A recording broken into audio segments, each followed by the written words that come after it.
Mi, mi, mi, mi, mi, mi, mi. Me... Senta, bujalfa aí que vai começar. E aí pessoal, beleza? Tudo bem com vocês? Aqui quem fala é o Zeke, começando a tão prometida segunda fase da terceira temporada. Bem, meus amigos, hoje é dia de visitar rapidamente a arte grega e de quebra falar um pouco sobre essa que foi o berço da civilização ocidental. É isso aí, segure a minha mão e vem comigo aprender história da arte. Galera, não tem como falar de arte grega sem antes saber um pouco de como era essa civilização e como ela surgiu, como vivia e o que comia. Nossa viagem começa há muitos e muitos séculos antes da arte contemporânea ou qualquer coisa assim.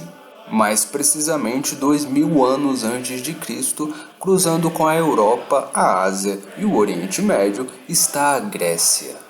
Um pequeno país, porém estrategicamente temido e audacioso. A civilização grega resultou do encontro de muitas tribos nômades, como os aqueus, os jônios e os dórios, e estava cercada pelos mares do Mediterrâneo, Egeu e Jônico. O desenvolvimento da Grécia fez com que surgissem cidades-estado como Esparta, que vocês devem conhecer pelo filme 300, e seus temidos soldados como o próprio Kratos de God of War. Atenas, atual capital do país, era outra cidade muito importante, mas extremamente diferente de Esparta. Essas cidades tinham função político-administrativas, contavam com seus próprios modos de vida e costumes. A democracia surgiu dessas cidades, com os cidadãos homens e livres podendo votar pelo destino delas. Demo povo, Kratos poder. Que bom que hoje muito mais gente pode agir democraticamente, além dos homens brancos. Porém, elas não tinham um sentimento de unidade nacional, eram muito separadas e se estranhavam de vez em quando. Os gregos também se expandiram para a Itália e Turquia a fim de ter mais territórios para a agricultura. E falando nisso, a economia grega vinha principalmente do que plantavam trigo, oliveiras e vinhedos. E para isso, parte da sua mão de obra vinha de escravos, no geral, prisioneiros de guerra ou devedores. Mas também contavam com as suas cerâmicas, usadas nas ânforas gregas, e o comércio marítimo do qual dominavam muito bem. E eles tinham seus deuses protetores para guardarem eles de invasores ou perigos, guiar sua vida amorosa ou lhes conceder sabedoria, como Zeus, Afrodite, Atenas e Ares. A mitologia grega é muito rica e vasta, foi tema de muitos filmes e assunto para muitos outros vídeos. Portanto, os gregos eram politeístas, isso é, acreditavam em mais de um deus. Mais politeístas do que eles só os indianos com seus milhares de deuses. É justamente em honra a essas divindades que os gregos criam na Grécia Antiga os Jogos Olímpicos, na cidade de Olímpia. Foram criados lá e aperfeiçoados conforme o tempo, a corrida na pista, lutas, lançamento de disco e dardo, salto com vara e em 680 a.C. foi adicionado a corrida de carros. Não essa aqui. A cultura grega, que abarca tanto os seus mitos quanto a sua arte e o modo de vida também chama atenção. Quando falamos em artesanato grego, lembramos principalmente das ânforas gregas, feitas de barro ou terracota para transportar líquidos desde vinho, água e mel a frutos secos. Elas eram decoradas com desenhos, em geral preto em fundo laranja, retratando batalhas, cenas mitológicas ou o cotidiano. Esse retrato do cotidiano, dos mitos e as homenagens aos seus deuses estarão bem presentes nas outras formas artísticas, como a pintura e a escultura. A música ocidental levou séculos para evoluir ao que temos hoje, principalmente em relação à notação musical, e muito da música grega foi aproveitada, e os modos gregos são usados até hoje, algo parecido com as escalas musicais. Sua música trabalhava os gêneros vocal e instrumental, com direito a flauta, lira e cítara.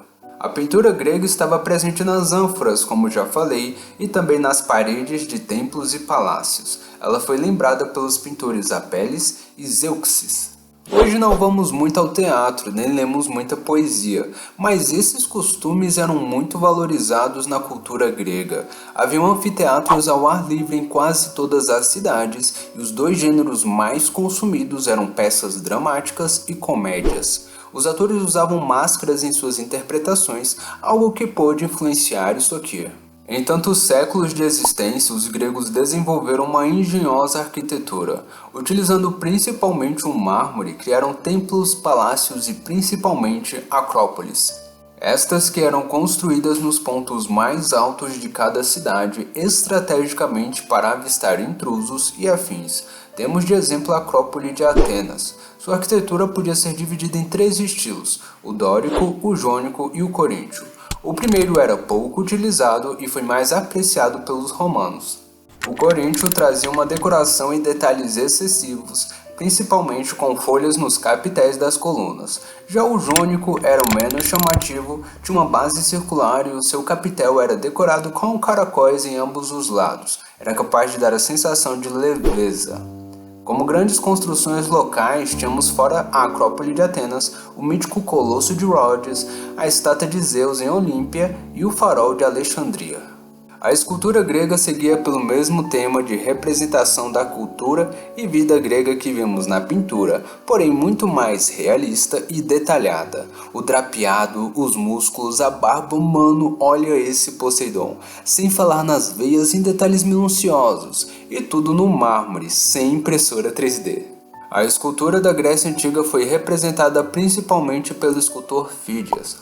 Houveram 3 períodos da escultura grega, o primeiro chamado arcaico e o mais antigo, com bastante influência egípcia, sendo mais simples e rígido, o segundo, o clássico, e o terceiro chamado helenístico, o mais realista e sofisticado de todos, e suas esculturas transmitiam vivacidade.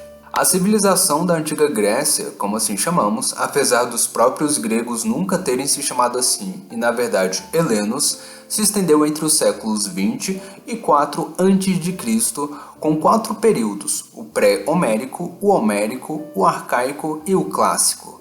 Constantemente os gregos entravam em conflito com outros povos, principalmente com os persas.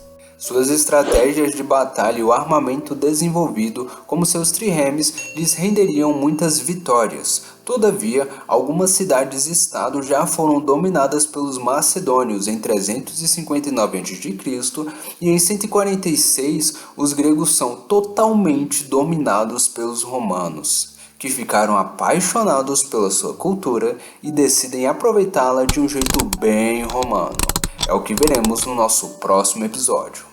A herança grega não está presente apenas nas Olimpíadas, que são praticadas até hoje, mas também na nossa língua portuguesa, que vem do latim e do grego, da matemática e aritmética por Pitágoras e Tales de Mileto, na filosofia por Sócrates e Platão, no teatro por Aristóteles, nas artes, na música, com os modos gregos e muito mais, desde nossa forma de governo atual até estratégias de batalha.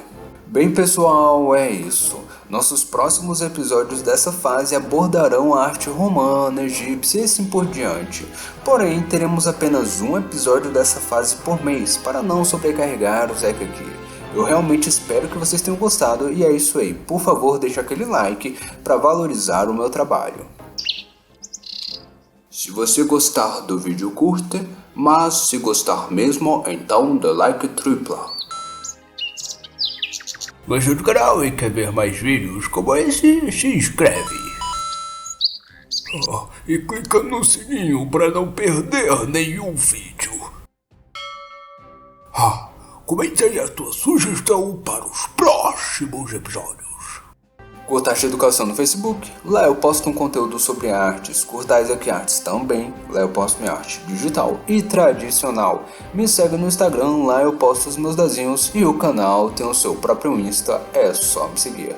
Muito obrigado por tudo, valeu, falou e fui!